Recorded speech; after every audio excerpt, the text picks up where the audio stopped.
राधे राधे भक्तों, और आप सब कैसे हैं। आइए बात करते हैं पौष मास कृष्ण पक्ष की सफला एकादशी की। सफला एकादशी सभी भक्तों के मनोकामनाओं को पूरा करने वाली है। इस एकादशी का व्रत करने से सभी की मनोकामना पूरी होती है और सफलता मिलती है। इसका जैसा नाम है वैसा ही काम है, इसलिए इस एकादशी का व्रत अवश्य करना चाहिए। एकादशी के कुछ नियम हैं, आइए मैं बताती हूँ। दशमी एकादशी और द्वादशी तिथि 3 दिन में ये व्रत पूरा होता है, इसलिए दशमी को एक समय भोजन किया जाता है और चावल नहीं खाए जाते। अगर हम दशमी को चावल खाते हैं तो एकादशी को वो हमारे पेट में रहते हैं और एकादशी के दिन चावल के अंदर सभी पाप रहते हैं, इसलिए दशमी तिथि को हमें चावल नहीं खाने चाहिए। और द्वादशी तिथि को भी एक समय ही भोजन करना चाहिए, यानी कि सूर्योदय होने से पहले ही भोजन कर लेना चाहिए। इस दिन तुलसी का पौधा लगाना शुभ होता है। यदि आपके घर में तुलसी का पौधा पहले से ही है तो धूप दीप से तुलसी की पूजा करनी चाहिए और परिक्रमा करनी चाहिए। और 3 दिन दशमी एकादशी और द्वादशी तिथि को खाट पर, चारपाई पर या बेड पर नहीं सोना चाहिए। धरती पर चटाई बिछा के, सर्दियां हैं तो गर्म कपड़ों के साथ सोना चाहिए, तभी इस एकादशी का पूरा फल मिलता है। और इस एकादशी को भगवान को गुड़ और तिल का भोग लगाया जाता है और प्रसाद रूप में खुद भी इसे ग्रहण किया जाता है। यदि आप निर्जला व्रत करते हैं तो पारण के समय ले सकते हैं। आइए पारण की बात करें तो सफला एकादशी का पारण समय है 27 दिसंबर दिन शुक्रवार सुबह 7:12 से 9:16 तक। आइए मैं आपको कथा सुनाती हूँ। पौष कृष्ण सफला एकादशी की कथा। युधिष्ठिर बोले, पौष कृष्ण पक्ष में कौन सी एकादशी होती है, उसका क्या नाम है, क्या विधि है और किस देवता का पूजन होता है। हे जनार्दन, ये मुझसे विस्तार से कहिए। श्री कृष्ण बोले, हे राजन, आपके स्नेह के कारण मैं कहता हूँ, पौष कृष्ण पक्ष में जो द्वादशी युक्त एकादशी होती है उसकी विधि लोक हित के लिए मैं तुमसे कहता हूँ। इस एकादशी का नाम सफला है। इसके नारायण अधिदेव हैं। विधि पूर्वक इसका पूजन करना चाहिए। हे राजन, जो सर्वदा एकादशी व्रत करते हैं वे सर्वदा मेरे प्रिय हैं। अब सफला एकादशी का पूजन सुनो। कैसे विधि है वो मैं बताता हूँ। व्रत के दिन अच्छे ऋतु फलों से मेरा पूजन करे। सफला में दीपदान विशेष उत्तम कहा गया है। रात्रि में विधि पूर्वक दीपदान करना चाहिए। जब तक नेत्र खुले रहें तब तक एकाग्रचित से रात्रि में जागरण करें।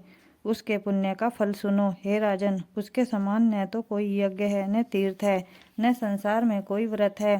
5000 वर्षों तक तपस्या करने से जो फल मिलता है वह सफला एकादशी के व्रत करने से मिलता है।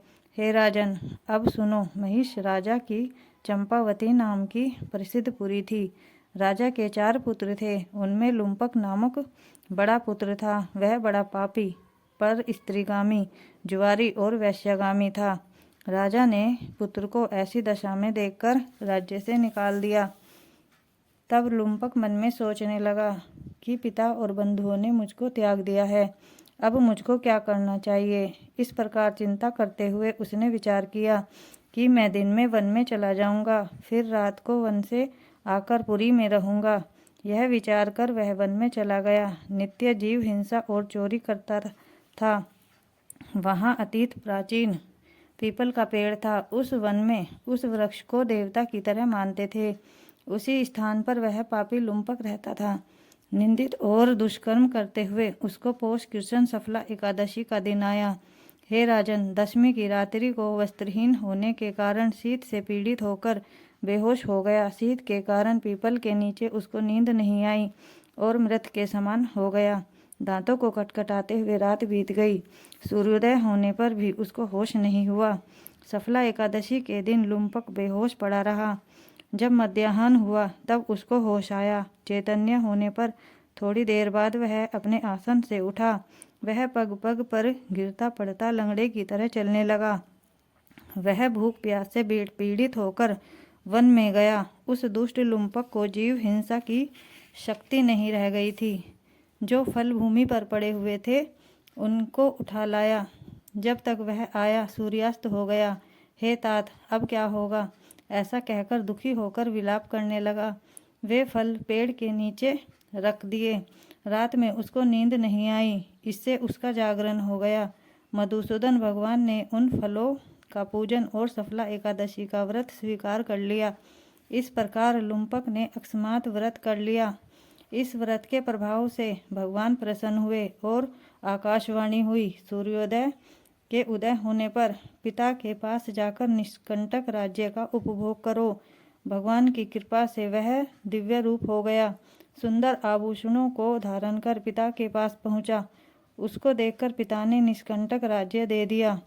उसने बहुत वर्षों तक राज्य किया। एकादशी के दिन वह भगवान की विधि पूर्वक भक्ति में लीन रहने लगा। वृद्धावस्था प्राप्त होने पर पुत्र को राजगद्दी देकर वन को चला गया। इस प्रकार से जो सफला एकादशी का व्रत करते हैं वे इस लोक में यश लेकर निसंदेह मोक्ष को प्राप्त होते हैं।